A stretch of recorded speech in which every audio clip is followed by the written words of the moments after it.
You can concentrate on being perfect so much until it takes the joy out of the process. Life is hard. We all have struggles. We all have the goals and aspirations. But if you stress out about being perfect all the time, you never have joy because nothing you do is ever good enough.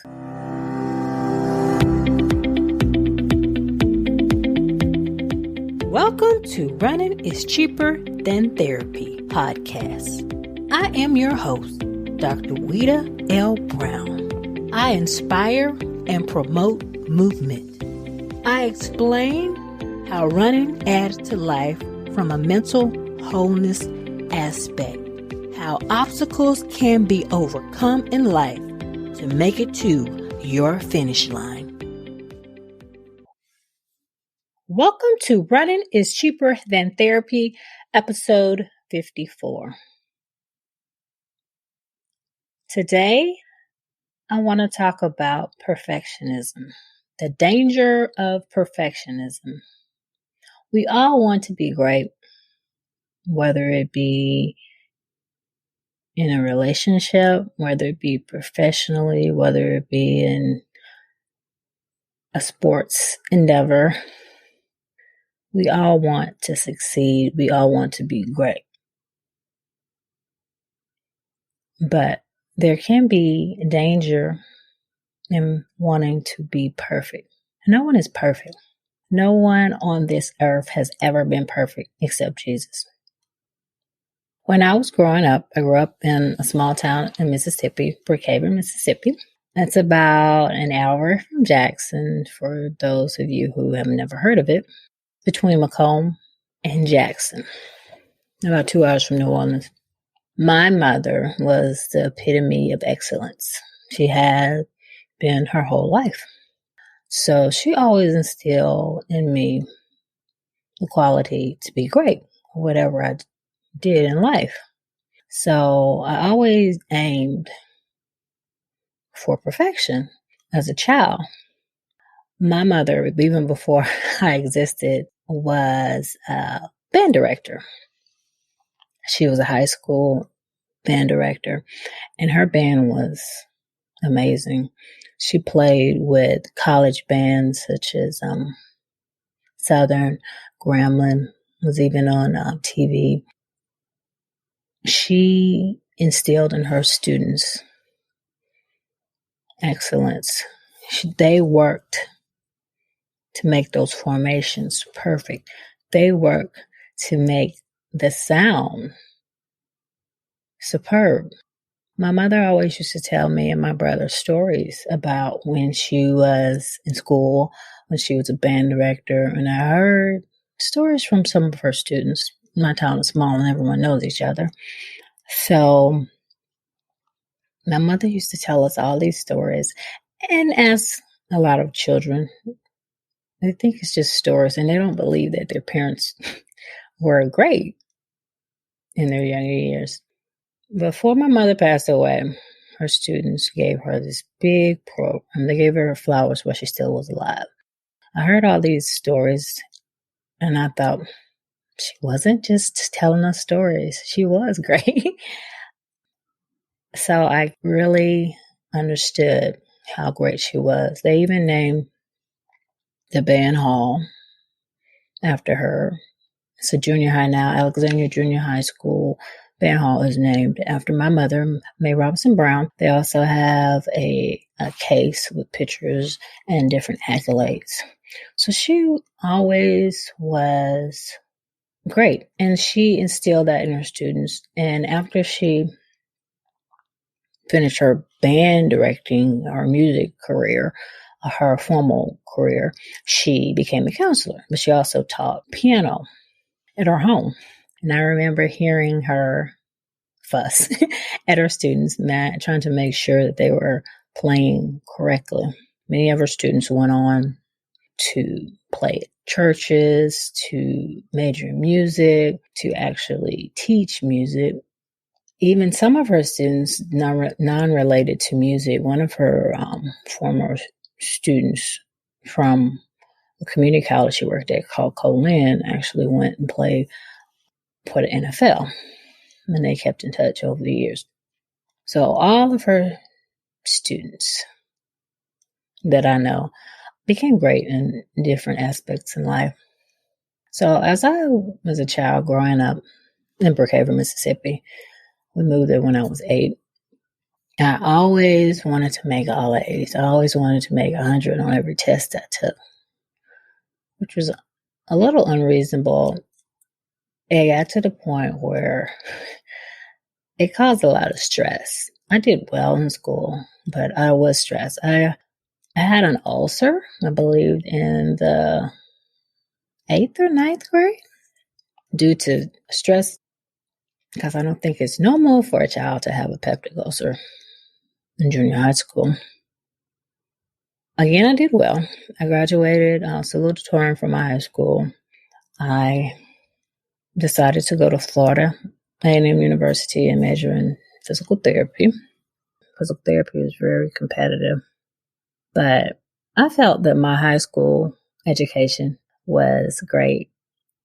I took a lot of AP courses. I remember in order to get in the basic chemistry class, you had to do a performance test in order to test out of I think they had a preliminary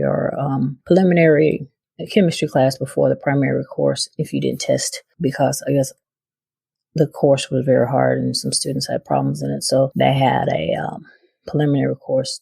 So in order to get into the primary chemistry course, so I took the test and I tested out, and then I have to take the preliminary chemistry course. I did well in school, but my goal was not only to do well, I wanted to be great, and I wanted to make sure I got into physical therapy school. And I also wanted to have a life. So I was involved in several activities on campus. I actually ran for a student senate and I won. I was a peer counselor, which is an interesting story how I became a peer counselor. I also wanted to pledge. So I knew my grades had to be great and I had to be involved on campus and with the organization I was interested in, which was Delta Sigma Theta, which I ultimately did pledge. But it was a lot to go from high school to college. I remember my first biology test. I did okay, but it was different from high school. I remember telling my mother that they even asked questions about stuff that you read under captions, and I didn't pay as much detail as I should have to some other captions, and I missed a few questions related to this one caption. So I had to step up my study game, which stressed me out. I remember I was on my way, I think, to algebra. So I was driving in the parking lot. I was going maybe 5 miles, if that much. And I hit this person. She just stepped out of nowhere. I don't know if she wasn't paying attention or I wasn't paying attention. But she was fine. I just shook her and I was freaked out. I went to class and I broke down in class and people were like, "Are you okay?" And then I wound up going to student health. And I felt like I was having a nervous breakdown. Sought out counseling on campus. And I used to go to this counseling center on campus maybe once a week. And that's how I became a peer counselor. It kind of helped me relax and not feel so overwhelmed in my new environment. But I continued on and was successful. I got into physical therapy school. I actually won my Senate seat, but I had to resign because after I got into physical therapy school, we had class during the time that they held sessions, so I had to resign. I remember right before getting into physical therapy school, I got into physical therapy school my junior year.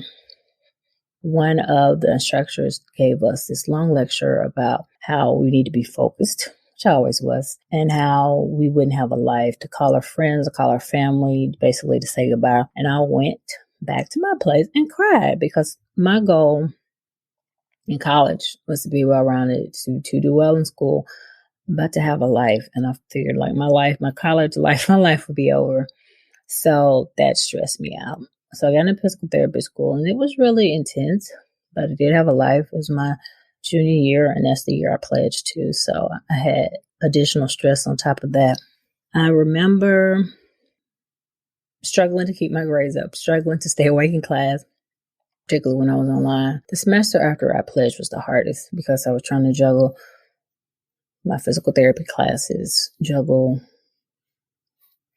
my responsibility in the sorority, juggle just regular college life. And I remember the semester after my pledge, I made all B's and they were close to C's because I've never made a C in my life. And I remember one night I was studying in the lab for gross anatomy with the cadavers. And one of my friends was supposed to meet me to study because I was way behind.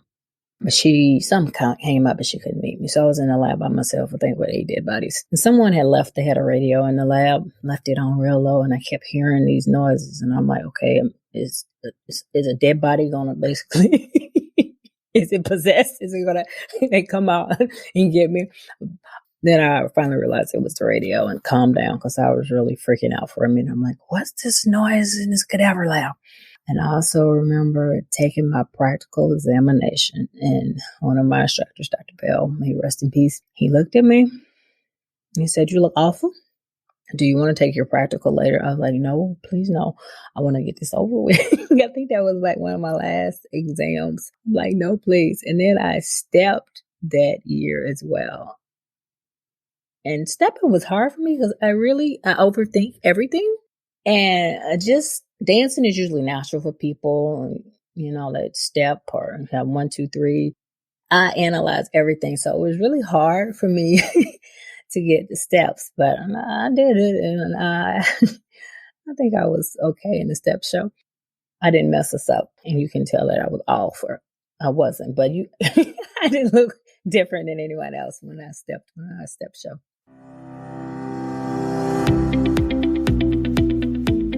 Season 4, we will continue the segment Ask the Doc. If you have any musculoskeletal questions, please go to my website, click on the link, leave voice message, leave your question, and select questions will be answered on the segment.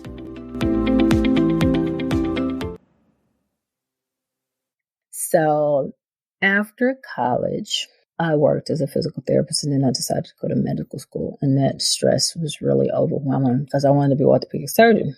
To be an orthopedic surgeon, you have to be the top of the class. I had to make honors in surgery. So it's just so much stress. It's just so much stress in life.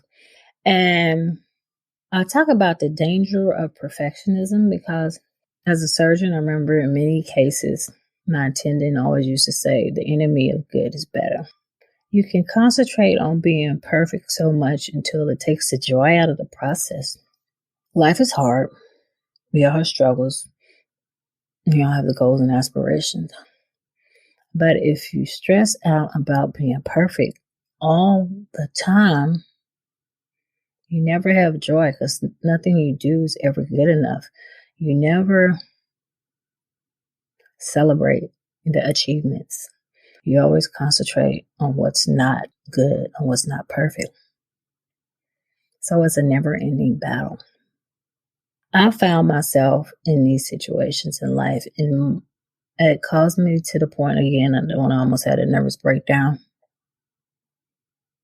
And I also find it in my athletic endeavors. I used to not want to do things because I didn't think I was good enough. Fear of failure can be related to perfectionism. You don't think that you're going to be good enough, you're going to be perfect enough, so you don't even try it. So it prevents you from experiences, from joys that you would not normally get to experience. I remember as I started my running journey, I wanted to be perfect. I wanted to run the fastest. I wanted to run with the A group, quote unquote. But I was average to slow runner. I'm slower now. I don't really care. But I wanted to be fast and I wanted to PR every race. And it got me into this cycle of overtraining. And then I have a lot of injuries. And then instead of me improving slowly, gradually, enjoying the process, I was always injured. So it's like I took 2 steps forward and 3 steps back. So in the end, my quest, my aim for this perfect run caused me harm and injury. I've been running since 2010, and I started doing triathlons in 2018. I always wanted to do one when I lived in Philadelphia. This is when I first started running, but I couldn't swim. I took swimming lessons as a child. I talked about this in a previous episode as how to start my triathlon journey. Mr. Tanner, he taught everybody in my hometown to swim. And they used to throw us in the deep end, and I made it to the shower, so evidently I could swim technically, but I hated it. I hated getting up early in the morning. I hated having to get my hair done. I hated feeling water goes up your nose, that burning feeling. I hated the fear and apprehension I felt. So I think that was part of the reason I never really swam. I mean, I go and get in the water and I go on trips and I snorkel, but I had a life vest on, so I felt I was okay. But I couldn't swim. I took swimming lessons when I was in Philly, but I really didn't learn how to swim. I could do a little something, but I had to hold onto the rope of the wall, so that's not swimming. So, but I always want to do a triathlon. That was on my bucket list. But I was scared. The fear of swimming, the fear of failure kind of consumed me. What made me bite the bullet was my godson. He texted me about a race on Saturday, and this was Wednesday. So I got a text Wednesday about a race that is like, there's a triathlon. He told me the distance and the events, and it's 4 hours, and there's plenty of time for you to finish. So he knew that I biked and he knew that I ran, but he didn't know I couldn't swim. I said, I'm going to do it next year. I'll come down. I'll do it next year. So I couldn't lie to him. So I joined a cycling club, bought a road bike, and I learned how to swim. So if it wasn't for him, I probably would still be like, want to do a triathlon, but I'm scared to do it because I'm scared to swim. I'm scared to fail. Fear of being perfect can cause you not to try things. I didn't want to try doing triathlons because I couldn't swim. And as I trained for my first race, overcoming that fear of swimming, I still have fear of open water. It consumed me. When I trained for my first long course race, 70.3, which consists of a swim that's 1.2 miles, a bike that's 56 miles, and a run 13.1 miles. I was consumed with fear that I wouldn't finish. I would get what's called a DNF, which do not finish. And it consumed me. It's like some nights I couldn't even sleep. I had nightmares about it. I got to the point that I was stressed and I wasn't even enjoying the process. I didn't have a life because all I did was work and train. So this is supposed to be fun and a hobby, but it got to the point where it wasn't. I was able to finish my race, and then I tackled the next the next goal of doing a full distance Ironman, which is double that, 2.4 mile swim, 112 mile bike, and 26.2 mile run, all in one day. And most races, United States races, I'll cut off between 16 and a half hours to 17 hours. And this was an enormous feat. And this fear consumed me too. I got into an old pattern of being consumed with the goal and not enjoying the process. Then I had this race where I did DNF. I went over time in the swim, but I kept going because I'm like, this was a practice race. And I like biking. So I was like, let me finish the race since it's a practice race. So I got on a bike. In my mind, I was still thinking about, I didn't finish the swim. Like, I can't believe I didn't finish the swim. And then it was really hot. And my nutrition at the time, I forget, it was I was using all liquids, and I got tired of drinking the taste. So I got behind in nutrition, and I got behind in hydration. So I finished the bike, but I overheated on the run. It was hot, and the run was not shaded at all. So I ended up in the medical tent.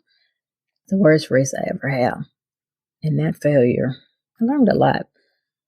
I met some great people at that race. One has actually been on the show, Khadijah Diggs, and she'll be on again. She taught me a lot about how she prepares for a race. And I met Vaughn or might have known Vaughn Miller. And I learned about how they prep. They're like pros in my book. I learned how they prep for a race. I learned that full and liquid nutrition doesn't work for me. Everybody has different things that work for them as far as triathlons and running and nutrition. And it's sometimes trial and error. And that was a lot of error that day. So I learned that DNF does not mean death. Like life goes on. You fear failure so much that it cripples you. So much that it causes you not to do things that you want to do, things that you may love to do, things that you may love. You fear failure so much that it cripples you. But when the thing that you fear happens and it's not that bad, it kind of empowers you. Like it wasn't that bad. So I can do anything that I want to do, anything that I desire to do. And if I don't succeed, if I don't reach that goal, I can adjust my goal. Or I can try again. It's not the end of the world. So that race kind of empowered me and freed me. And I finished my Ironman race, Ironman Louisville. I so hate that it's no longer a race because I want to do it again. But it freed me, and I enjoy the process more. And I really appreciate the fact that I can do some of the things that I can do. I was down I had knee surgery after a skiing race, and I'm gradually getting back into training and back into skiing. My knee's getting better. I was a little concerned because it's been a year and I'm still having some issues. But I ask a lot of my knee because I do a lot of things. I enjoy facing my fears. I enjoy adventurous. I enjoy challenges. I still want to be not perfect, but as good as I can be. But I want to have fun. Life is short and then you die. So we might as well enjoy the process while we're here. After both my parents died, and actually around that time, like 2008, that's when my mom passed, and 2014, so my dad passed. And as we get older and people pass, people that you wouldn't expect, people in the college with me, people in high school with me, because even though I'm older, I still think I'm young. But as I grow older, I realize that life is precious and we're only here for a certain amount of time. So seize the day. Enjoy life. Enjoy the moment. Enjoy people. Love people. If it's something that you want to do it. You may fail. It's okay. It's joy in the journey. And I'm sure if you do fail, it's something you learn from the process. So don't always aim for perfection. Do the best you can. Aim for excellence, but don't get to the point that you want to be so perfect that you're scared to do anything. Enjoy the journey. Learn from me. Whether it be in an athletic endeavor, whether it be a professional endeavor, whether it be a relationship, take a chance. Go for it. That wraps up this episode of Running is Cheaper Than Therapy podcast. Thank you for tuning in. If you already haven't, please download Running is Cheaper Than Therapy podcast on Apple, Spotify, or however you listen to your favorite podcast. If you have any questions, concerns, or possible show topics, please email runnitischeaperthanTherapy, OLB, Omaha Love Brown. Again, that's runnitischeaperthanTherapy, Omaha Love Brown @gmail.com. I also can be reached via Instagram, Facebook, Twitter, LinkedIn, and YouTube. Handle We Life, We Love. OUI Life, OUI Love. Thank you, and please tune in again.